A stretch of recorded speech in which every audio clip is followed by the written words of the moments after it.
Bonjour à toutes, bonjour à tous, c'est avec un grand plaisir que je vous retrouve pour un nouveau grand débat. Vous le savez, nous sommes à 3 jours du deuxième tour des élections législatives 2022.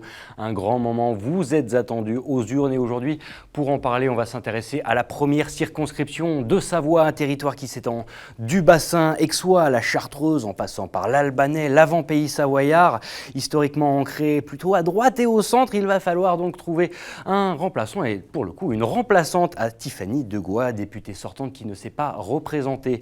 Ils étaient 13 candidats au premier tour, elles ne sont plus que 2 aujourd'hui, 2 femmes sur le plateau. Mesdames, merci à toutes les deux d'être là. Arrivée en tête sur ce premier tour, Marina Ferrari, représentant la liste Ensemble, majorité présidentielle, présidente du Modem en Savoie, conseillère municipale d'Aix, vice-présidente du département pendant 6 ans. Vous avez réuni 27,4% des votes sur ce premier tour. Merci d'être là. Merci à vous. En face de vous, Christelle Granata, représentant la Nouvelle Union populaire, écologiste et sociale.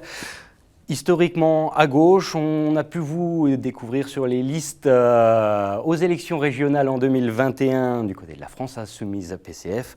Aujourd'hui, vous revenez pour justement représenter la NUPES. Vous avez convaincu 21,43% des électeurs sur ce premier tour. Merci à toutes les deux, en tout cas, de vous prêter au jeu sur cette semaine que j'imagine chargée pour vous. Et justement, pour commencer directement dans le dur, je vous propose de commencer avec la première question, le premier grand thème. Et un thème qui touche beaucoup les Français, on en parle de plus en plus. En tant que député, que feriez-vous afin d'augmenter le pouvoir d'achat de la population ? Madame Granata, c'est vous qui avez remporté le tirage au sort juste avant cette émission. Je vous laisse donc commencer, vous avez quelques minutes. D'accord. Alors pour commencer ce débat, je souhaite exercer un petit droit de réponse. Voilà, l'ensemble de la droite dont vous faites partie, Madame Ferrari, nous qualifie d'extrémistes de gauche. Donc, est-ce que vouloir augmenter les salaires, les pensions, les minima sociaux, est-ce que vouloir bloquer les prix des dépenses contraintes, est-ce que vouloir revenir à la retraite à 60 ans, c'est être extrémiste ? Vous pouvez appeler ça comme vous voulez. Nous, à la NUPES, nous défendons simplement des valeurs de gauche, des valeurs sociales, écologistes et surtout financées par une plus juste répartition des richesses. Vous nous accusez également de vouloir la faillite des comptes publics. Vous êtes très mal placé pour nous faire la leçon, car avec vos politiques ultralibérales, en 20 ans, nous avons perdu notre souveraineté industrielle, notre souveraineté énergétique et notre souveraineté agricole. Et vous avez conduit nos hôpitaux publics à la ruine. La faillite de la France, c'est vous. Enfin, vous nous accusez de désobéissance européenne. Avec la pandémie et la guerre en Ukraine, les règles du pacte de stabilité ont volé en éclats. D'un seul coup, des centaines de milliards d'euros ont été mis sur la table, dont une partie a d'ailleurs servi à la spéculation. Donc rassurez-vous, si la NUPES l'emporte dimanche, le poids politique et économique de la France ouvrira la possibilité d'écrire un nouveau traité constitutionnel avec une exigence de progrès social et écologique. Alors, du coup, on a bien compris j'ai perdu une mon mise temps en pour cause, parler de mais il n'y a l'autre, aucun problème, c'est votre choix, je C'est mon respecte. choix. Un petit mot sur le pouvoir d'achat quand même, peut-être. Sur le pouvoir d'achat, tout à fait. Donc moi, je suis factrice et mère de 3 enfants, donc je connais bien les fins de mois difficiles, hélas. En France, il y a 14 millions de pauvres et 10% des Savoyards vivent avec moins de 1100 euros par mois. Ce qui veut dire qu'il y a des enfants, des étudiants, des travailleurs, des retraités qui ne font qu'un repas par jour. Et il est là le bilan de la politique de M. Macron. M. Macron, le président des riches, je précise. Donc nous porterons le SMIC à 1 500 euros. Nous revaloriserons le point d'indice des fonctionnaires et les pensions de retraite. Et nous convoquerons une conférence nationale sur les salaires. Nous créerons un revenu de 1 100 euros pour les jeunes de 18 à 25 ans et pour les seniors, pour qu'ils puissent vivre dignement. Et nous mettrons en place l'égalité salariale homme-femme, qui aura l'avantage de faire rentrer 5,5 milliards d'euros de cotisations sociales dans les caisses de l'État. Nous souhaitons également, il faut que j'abrège. Un petit peu, en quelques mots. Nous souhaitons également redonner du pouvoir d'achat aussi en instaurant le 100% Sécu afin que plus personne ne renonce à des soins pour des raisons financières. Nous, pour se loger sans se ruiner, nous construirons 200 000 logements sociaux et nous bloquerons les prix des loyers. En fait, nous proposons un cercle vertueux. Nous voulons augmenter les salaires pour faire entrer plus de cotisations sociales dans les caisses, pour pouvoir financer la sécurité sociale, les retraites à 60 ans, les services publics, et aussi plus de salaires, c'est aussi plus de pouvoir d'achat, donc plus de consommation, donc plus de production, et une relance de l'économie. Merci beaucoup, Madame Granata de la NUPES. Marina Ferrari, justement, de la majorité présidentielle, vous préférez partir sur le pouvoir d'achat ou répondre tout de suite Alors, je vais partir sur le pouvoir d'achat et puis je prendrai quand même quelques secondes pour répondre à Madame Granata, si vous le permettez. Alors, sur le pouvoir d'achat, nous avons, dans la période difficile que nous traversons, le gouvernement a déjà mis en place des mesures d'urgence que nous allons devoir reconduire immédiatement. Donc, la prochaine Assemblée, si les Français nous font confiance et si nous avons la majorité, devra reconduire certaines mesures. Les 0,18 centimes d'euros sur le carburant, le bouclier tarifaire sur l'électricité et le gaz, le chèque alimentaire dont vous avez entendu parler que nous allons également mettre en place, et puis une mesure qui est très attendue et qui sera mise en place dès le mois d'août, l'indexation des pensions de retraite sur l'inflation. Ça, c'est les mesures d'urgence que nous devons conduire immédiatement. Et puis ensuite, il y a des mesures de plus long terme sur lesquelles nous allons travailler rapidement dès l'automne. C'est une mesure qui, moi, me semble essentielle. On parle de justice sociale. C'est le versement automatique des aides sociales à la source. C'est-à-dire qu'aujourd'hui, les gens qui peuvent prétendre à une aide sociale, on le sait, beaucoup de nos concitoyens, et vous le savez, Madame Granata, ne font pas appel aux aides sociales, soit par pudeur, soit par méconnaissance, soit parce que les dossiers sont compliqués, que bien souvent, on a des gens qui n'ont pas accès à Internet. Donc, ce versement automatique des aides sociales permettra de soulager immédiatement les gens qui en ont le plus besoin. On va poursuivre l'effort également sur l'impôt des Français. On a déjà supprimé la taxe d'habitation, comme vous le savez. À partir de 2023, les 20% restants qui sont soumis à taxe d'habitation ne paieront plus la taxe d'habitation. Et puis, on va proposer aussi de supprimer la redevance audiovisuelle. On va également, une mesure que moi je juge très importante pour la société, on va permettre aux couples non mariés, non pacsés aujourd'hui, d'avoir le même régime fiscal que les couples qui aujourd'hui sont mariés ou pacsés, ce qui veut dire qu'on va également alléger l'apport fiscal sur les couples non mariés. Et puis, deux mesures importantes dont vous avez entendu parler, c'est bien évidemment l'augmentation de la retraite, des retraites minimales à 1 100 € par mois pour les carrières complètes, et puis le dégel du point d'indice. Le président de la République s'y est engagé, qui est très attendu dans la fonction publique, qu'elle soit hospitalière, territoriale ou d'État, avec une vigilance particulière à avoir sur les cadres de catégorie C. On sait que l'inflation est en train de monter, la vie devient de plus en plus chère. Est-ce qu'aujourd'hui, ces mesures d'urgence, elles vont permettre finalement de pouvoir passer le cap? Alors c'est pour ça que je vous l'ai dit, il y a les mesures d'urgence immédiates et puis il y a les mesures sur le plus long terme pour soutenir justement cette inflation qui effectivement risque de durer dans le temps. Je veux dire, aujourd'hui tout le monde est d'accord sur ce fait, donc c'est pour ça que nous allons soutenir l'effort dans le temps. Maintenant, si vous le permettez, je vais répondre à Madame Granata. Moi aussi j'aurais une question après. Madame Granata, sachez que moi j'ai beaucoup de respect pour tous les candidats qui se sont présentés, puisque c'est ce qui s'appelle la démocratie en France.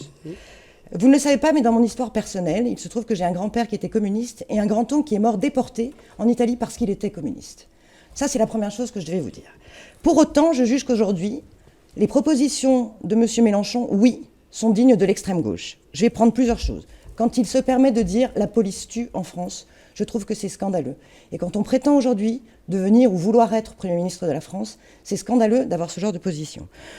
Quand vous parlez de faillite des comptes publics, oui, je parle de faillite des comptes publics. Votre projet, c'est plus de 250 milliards d'euros de dépenses supplémentaires par an. C'est un choc fiscal sans précédent que vous proposez aux Français. Alors on nous dit on va le prendre sur les entreprises, 150 milliards d'euros sur le crédit impôt recherche, on y reviendra, et le CICE, on y reviendra.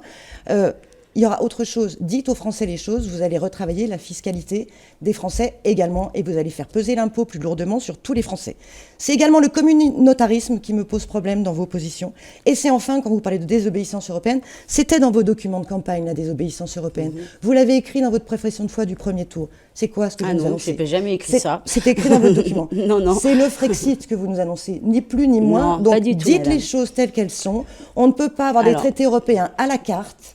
On est européen ou on ne l'est pas. On travaille de l'intérieur pour faire évoluer les règles. C'est un Frexit que vous nous proposez. Pas du tout. Donc j'ai été assez claire là-dessus. Je crois que, étant donné le poids économique de la France en Europe, on ne pourra pas faire sans nous. Et donc nous, notre idée, ce n'est absolument pas de sortir de l'Europe, mais c'est de la changer, cette Europe. Nous, on veut une Europe plus sociale, plus solidaire, une Europe des peuples. Voilà, donc renégocions. Nous nous engagerons à faire en sorte que les traités soient renégociés. Moi, j'ai également une question avec vos chèques. Vous faites l'aumône, là. C'est quoi cette histoire? Un petit chèque alimentation par-ci, un petit chèque carburant par-là. Et comment vous les financez, ces chèques, puisque vous me posez la question à moi?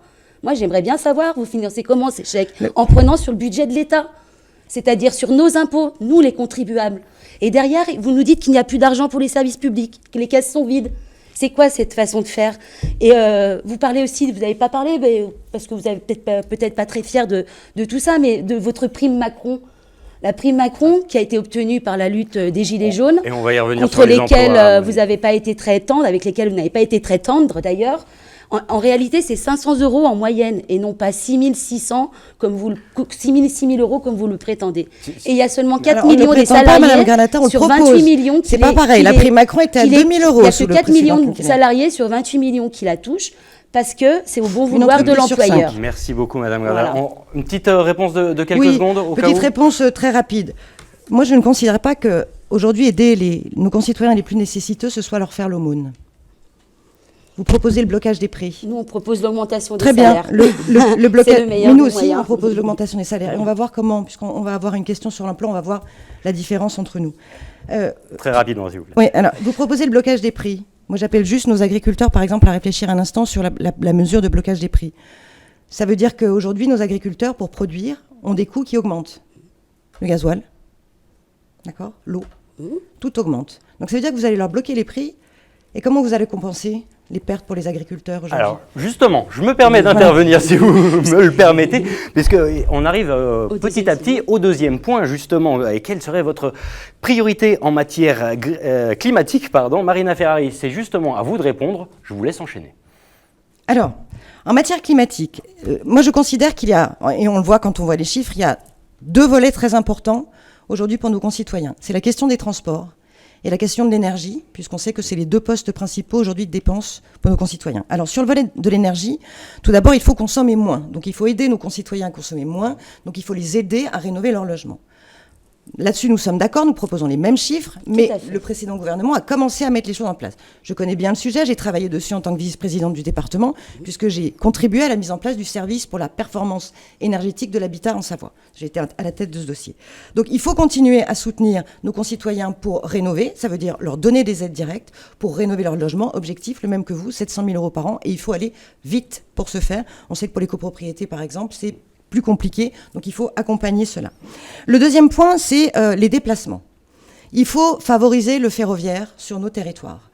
Sur la première circonscription de la Savoie, on est en plein dans le sujet. Sur la desserte de l'avant-pays savoyard que vous connaissez bien, vous avez une gare à Saint-Béron, il y avait 6 trains.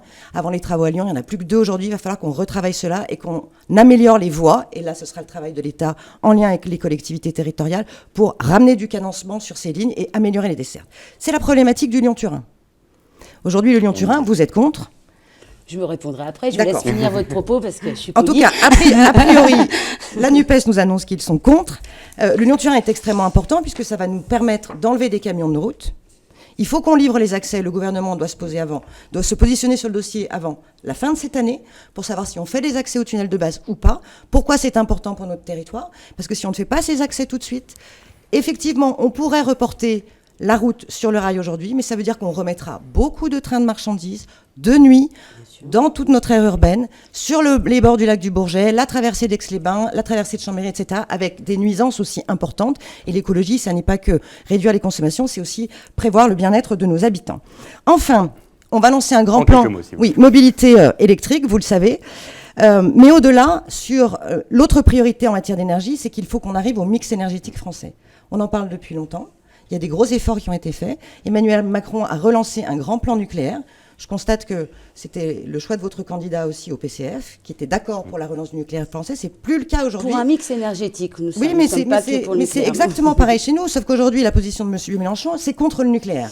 Donc à un moment, il faut quand même se mettre d'accord. C'est la relance du nucléaire, c'est le soutien au développement des énergies renouvelables. Et sur notre première circonscription en particulier, nous avons la chance d'avoir des grands acteurs, l'Institut national de l'énergie solaire, la Compagnie nationale du Rhône, le CIH EDF. Ça veut dire qu'on a de l'hydraulique, du solaire à développer et qu'on peut le faire rapidement, mais il faut l'accompagner. Merci beaucoup Marina Ferrari pour cette intervention.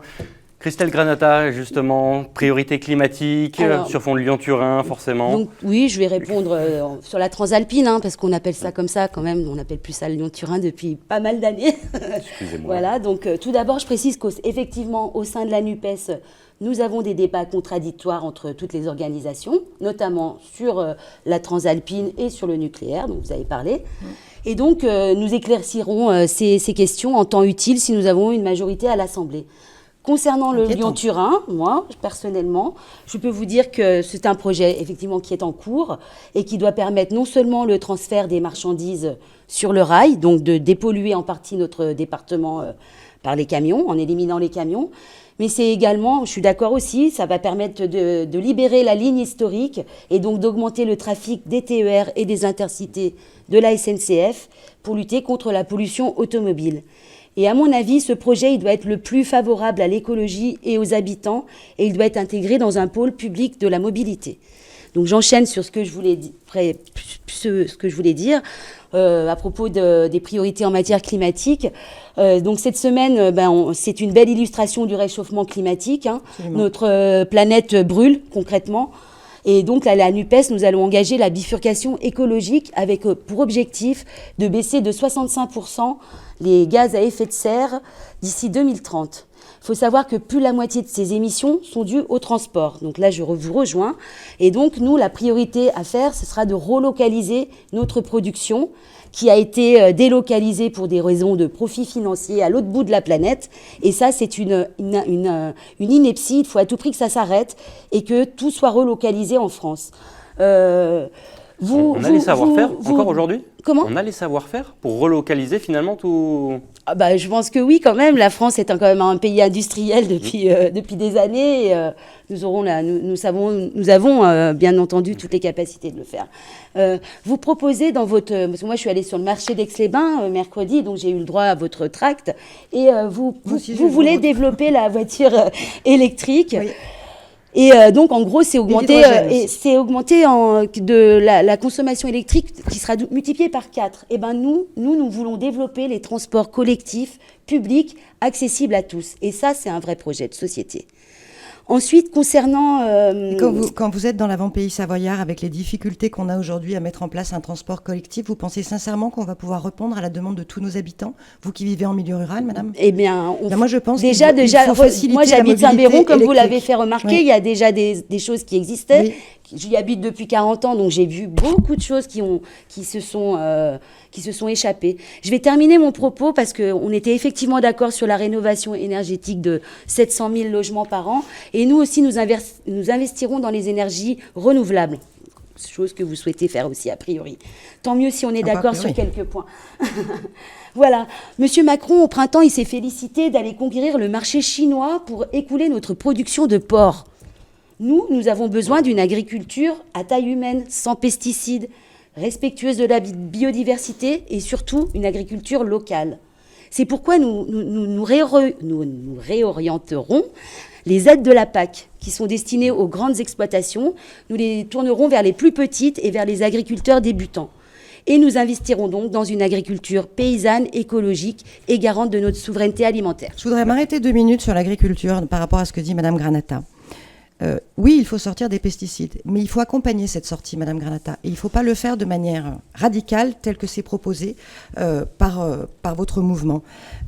Aujourd'hui, si on arrête radicalement les pesticides, on va voir notre production agricole s'effondrer. Donc oui, il faut accélérer le calendrier, mais il faut aider nos agriculteurs à convertir le modèle, et donc il faut soutenir l'innovation. Or, vous proposez partout dans votre programme de supprimer les crédits d'impôt à la recherche et à l'innovation. C'est un danger. Ah non, certainement pas. Eh bien, vous relirez votre programme, vous relirez le programme de M. Mélenchon, vous n'avez pas lu le programme présidentiel de M. Mélenchon. Deuxièmement, sur l'agriculture, et je termine là-dessus parce que c'est extrêmement important, on a un problème aujourd'hui. Le département de la Savoie est passé, vous l'avez vu, en alerte sécheresse. On a un problème sur la ressource en eau concernant notre agriculture. Donc dire consommer local, oui, on est d'accord. Aider nos agriculteurs, oui, on est d'accord. Mais à un moment, il va falloir se poser la question de l'irrigation de nos cultures et de l'alimentation en eau de nos populations. Et pour ce faire, nous serons certainement contraints à l'avenir de faire des retenues collinaires. Or, aujourd'hui, sur notre territoire, dès qu'on doit faire une retenue collinaire, les mouvements écologistes, les mouvements de l'extrême gauche se battent contre les retenues collinaires. Alors moi je dis une retenue collinaire que pour le ski, non, mais une retenue collinaire qui a plusieurs usages, dont celle du maintien de nos populations et d'irrigation de nos cultures, il faut pouvoir permettre ce genre de choses pour que notre agriculture demeure en Pays de Savoie. Merci beaucoup, Madame Ferrari. Madame Granata, un petit mot à répondre là-dessus? Non, c'est bon. Merci. Tout simplement. Dit, Eh ben voilà, on passe tout de suite au troisième point, si vous le voulez bien, avec la question justement sur la pérennité des emplois, ce qui touche au niveau national, mais également au niveau local, avec, on le disait, beaucoup de savoir-faire propre à nos départements et qu'il faut savoir entretenir aujourd'hui. Et on va commencer du coup par Christelle Granata de la NUPES. Comment assurer une pérennité des emplois selon vous? Alors l'objectif de M. Macron, paraît-il, est le plein emploi. Sauf que entre 2013 et 2019, le CICE, qui a coûté 1 milliard d'euros et qui était censé créer 1 million d'emplois selon le MEDEF, n'a en réalité créé que 200 000 emplois. Et après, M. Macron vient nous dire qu'il n'y a qu'à traverser la rue pour trouver du travail. Nous déciderons de réorienter ces aides publiques vers les entreprises qui en ont réellement besoin, notamment pour augmenter les salaires. La bifurcation écologique dont je vous ai parlé à l'instant créera 1 million d'emplois. Donc je ne vais pas revenir dessus, bien sûr, en relocalisant la production, avec les grands travaux dans les transports, dans l'agriculture, dans le développement des rénovations énergétiques, voilà. Ensuite, nous avons l'ambition de partager le travail aussi, parce qu'on est comme ça à la NUPES. On aime bien partager le gâteau, contrairement à Madame Ferrari, je pense. Mais vous me connaissez mal. Et donc, ce que nous voulons faire, c'est éventuellement accorder une 6e semaine de congés payés pour pouvoir partager le travail et éventuellement aussi de baisser le temps de travail hebdomadaire. Voilà. Ensuite, on travaille moins et on gagne plus. On gagne, oui, tout à fait. Oui, c'est un nouveau slogan et c'est un slogan d'avenir qui va permettre de sauver de la misère beaucoup de monde en France. Voilà. On va moins cotiser, donc on va moins alimenter nos aides sociales. Moi, j'ai une autre question. Est-ce que vous assumez la suppression de Soclawatt à Mairie, où 85 emplois ont été supprimés, puisque c'est une usine qui a bénéficié d'aides de collectivités, notamment pour l'achat de son terrain, sa viabilisation, et qui a été vendue à des actionnaires américains qui ont donc décidé de supprimer 85 emplois au final. Eh bien nous, à la NUPES, on interdira les licenciements boursiers et on donnera plus d'intervention aux salariés, voilà, pour défendre l'emploi. Sur le point de Socla, qui est un dossier que je connais bien, je pense que vous êtes au courant aussi du dossier. Les salariés donc, ont tous bénéficié d'un plan de reclassement. Alors on ne se satisfait jamais d'une entreprise qui ferme ses portes et de salariés qui perdent leur emploi. Ils ont tous bénéficié d'un plan de reclassement, certains sont encore en recherche d'emploi. Il y a un repreneur qui s'est positionné sur l'entreprise aujourd'hui et sur les bâtiments, qui devrait ramener une production qui n'est pas la même, certes, que Socla, mais qui va ramener et recréer de l'emploi sur la zone de Savoie-Hexapole, que je connais bien puisque je l'ai coprésidé à un moment, enfin j'étais vice-présidente d'Hexapole. Donc le travail est en cours. Je vous rejoins sur le fait qu'on ne peut pas se satisfaire effectivement des licenciements. Donc il nous faut soutenir l'emploi. Et comment on soutient l'emploi aujourd'hui ? Aujourd'hui, nous avons de nombreuses demandes d'emploi sur notre territoire qui ne sont pas pourvues dans de nombreux secteurs d'activité. Et ça, aujourd'hui, c'est une vraie difficulté pour nos entreprises. Donc, il faut continuer à soutenir l'emploi. Alors, la première des mesures, c'est l'apprentissage. Vous avez vu qu'on a donné des aides aux entreprises assez importantes pour développer l'apprentissage ces dernières années. Plus de 730 000 contrats d'apprentissage ont été conclus l'année dernière. Il faut continuer cet effort parce que ça permet à nos jeunes aussi de se qualifier, y compris sur des métiers à haute valeur ajoutée, sur des ingénieurs, et puis derrière d'intégrer le monde du travail sur des contrats à durée indéterminée. Jusqu'à se rapprocher du modèle allemand Pourquoi pas ? Aujourd'hui, on a des tas d'emplois qui ont besoin d'une qualification particulière et la voie de l'apprentissage ou de l'alternance est une voie, je vais dire, royale pour pouvoir se former et intégrer au plus vite l'entreprise et pérenniser l'emploi. C'est la première chose. On va lancer un plan. Quand vous dites que nous sommes contre la fonction publique, c'est faux. On a déjà lancé un plan de recrutement dans les forces de sécurité. On a augmenté le budget de la justice d'une manière incroyable. 30% de plus de budget sur la justice. Et il fallait le faire. Donc nous allons recruter dans la fonction publique territoriale, ça a été annoncé par le président de la République, dans les carrières médicales et médico-sociales, puisqu'on a un grand besoin, dans la santé et dans la justice, qui sont aujourd'hui les fonctions publiques qui souffrent beaucoup. Et donc, nous allons continuer cet effort. Merci. Nous allons également, pour l'emploi, on parle de relocalisation. Oui, on peut relocaliser les emplois aujourd'hui en France. Pour cela, il faut aussi continuer à aider nos entreprises, parce que nos entreprises, elles ont besoin d'innover. Et on parlait d'innovation tout à l'heure dans la transition écologique. Moi, je suis désolée, mais votre mesure de suppression du crédit impôt recherche va être une catastrophe. On a des ruptures technologiques. J'ai pas dit qu'on allait le supprimer, mais c'est j'ai dans dit votre qu'on allait programme. le réorienter C'est dans aux votre entreprises programme. qui en ont besoin. C'est écrit noir sur blanc dans le programme de Monsieur Mélenchon. Suppression du crédit. Qui délocalisent leur production à l'étranger. Mais ce n'est pas de cela dont je vous parle, Madame Granata. Je vous parle du crédit impôt recherche et innovation que vous voulez supprimer, alors que ce crédit impôt recherche va nous permettre de sortir des innovations de rupture qui vont demain créer de l'emploi, notamment dans la transition écologique en France. Et puis pour terminer, en quelques mots, vraiment, vous êtes en train de... Il faut bien vivre de son travail. Donc la prime Macron que vous vilipendez, nous proposons de la tripler. Beaucoup de salariés du privé ont pu en bénéficier. Il faut qu'on continue cette voie. Très peu, 4 millions sur 28 millions. On va continuer à alléger la fiscalité des entreprises pour leur redonner de l'air. Merci beaucoup, Madame Ferrari. Quand même un petit... Ah oui, un tout petit mot quand même, parce que j'ai pas beaucoup parlé sur ce thème. Donc nous allons investir de toute urgence dans tous les services publics. C'est-à-dire, on va recruter 100 000 soignants pour l'hôpital public, ce qui permettra de rouvrir 12 lits de médecine fermés à l'hôpital d'Aix-les-Bains. Nous allons recruter 240 000 personnel pour les EHPAD, ce qui permettra de rouvrir le tiers des lits des EHPAD rattachés à l'hôpital d'Aix-les-Bains qui ont été fermés. Vous proposez seulement 50 000 emplois pour les EHPAD. Vous n'avez aucune conscience de la réalité du terrain. En fait, tout ce qui vous Qu'est-ce qui vous permet de dire ça ? La seule chose qui vous importe, c'est de continuer à privatiser ce secteur et de laisser nos aînés entre les mains de maisons de retraite privées et sans scrupules comme Orpea. Et parce que vous annoncez un chiffre de 50 000 soignants dans les EHPAD, alors qu'il y a un réel besoin de 240 000 Vous voyez, en fait, ce que je reproche aux personnes de votre mouvement, c'est cette forme d'agressivité. Non, c'est que vous n'êtes pas d'accord, c'est tout. C'est pas de l'agressivité. Mais il y a une forme d'agressivité et de procès permanent. Qu'est-ce qui vous permet de dire aujourd'hui que je ne me sens pas concernée, que je ne connais pas à grand âge ? Non, je crois qu'on a deux visions de société différentes. Voilà, on est d'accord. Tout simplement. Ça, c'est sûr. Oui, on est d'accord.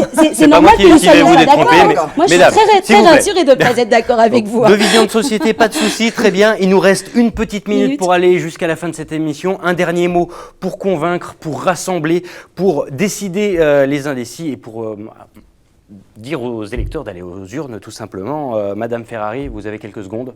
Alors je crois que nous l'avons vu et nous venons de conclure la question précédente là-dessus. C'est un débat de société. Quelle société voulons-nous pour nos enfants, pour les 50 ans à venir, les 100 ans à venir ? C'est le choix que devront faire les Français. Accorder une majorité au président de la République pour poursuivre les réformes engagées, pour amener une stabilité à notre pays. On est dans un monde instable, avec une crise quand même internationale à nos portes. Le président de la République est aujourd'hui à Kiev. Très rapidement, s'il vous plaît. Donc je crois que nous avons besoin de cette stabilité. Ce que vous proposez, c'est une cohabitation. Pourquoi pas ? Mais au sein de votre propre famille, vous n'êtes pas d'accord, vous venez de le dire. Vous n'êtes pas d'accord sur Lyon-Turin, on en discutera après. On est d'accord sur 560 mesures. Vous n'êtes pas d'accord sur le nucléaire. 8 chapitres, 560 mesures. Direction les électeurs, s'il vous plaît. Sur des tas de mesures qui aujourd'hui me font craindre que si vous êtes demain, si vous obtenez la majorité, c'est l'instabilité qui nous guette. Alors, aujourd'hui, vraiment quelques mots, s'il vous plaît, Madame Ferrari. C'est le choix pour la Savoie. C'est le choix pour la France, c'est le choix pour l'Europe. Et si les électeurs me font confiance, ils auront une députée qui sera disponible, qui sera à leur écoute, qui sera efficace et qui sera, comme je suis, simple. Merci beaucoup, Madame Ferrari. Christelle Granata, vous avez à peu près une minute et quelques secondes. D'accord. Donc moi, j'appelle toutes les électrices et les électeurs, quel qu'ait été leur vote dimanche dernier. Et j'appelle aussi tous les abstentionnistes à voter contre Madame Ferrari et contre Monsieur Macron. C'est-à-dire contre la vie chère, contre les bas salaires, contre la retraite à 65 ans et contre l'inaction climatique. Si je suis élue dimanche, je m'engage à travailler avec tous les élus de terrain, car ce sont eux qui connaissent les réelles problématiques des habitants. Je m'engage à travailler avec tout le mouvement associatif qui fait un travail remarquable, souvent dans des conditions difficiles. Et je m'engage à organiser des réunions citoyennes sur les sujets importants pour pouvoir consulter les habitants et faire vivre la démocratie participative. Alors rassemblons-nous autour de ma candidature dimanche pour que la NUPES obtienne une majorité à l'Assemblée nationale et pour que nous puissions construire un autre monde, un monde plus solidaire, plus écologique, et plus pacifique. On ne Merci vote beaucoup, jamais contre. non, on Madame vote Ferrari, pour. s'il vous plaît, vous êtes déjà bien en avance. Madame Granata, juste le report de voix, c'est là où concrètement ça va se jouer sur ce Oui, deuxième tour. Tout à fait, hein, c'est dimanche que tout se jouera, bien sûr. Ouais. On attend une Moi, abstention. j'espère que les abstentionnistes vont se réveiller. Voilà, c'est tout ce que je souhaite. Et que ce débat aura contribué à redonner goût à la politique, enfin au débat politique en tout cas, parce que je vous remercie Madame Ferrari d'avoir débattu avec moi. Je vous remercie. Et merci à vous, toutes les deux déjà, mesdames, d'avoir pris le temps. Merci à vous, téléspectateurs, en espérant vous avoir donné quelques bribes, quelques clés pour vous aussi faire votre décision. Ce dimanche, on vous attend nombreux dans les urnes. En attendant, eh bien, nous, on se retrouve très vite sur notre antenne. D'ici là, prenez soin de vous. À bientôt.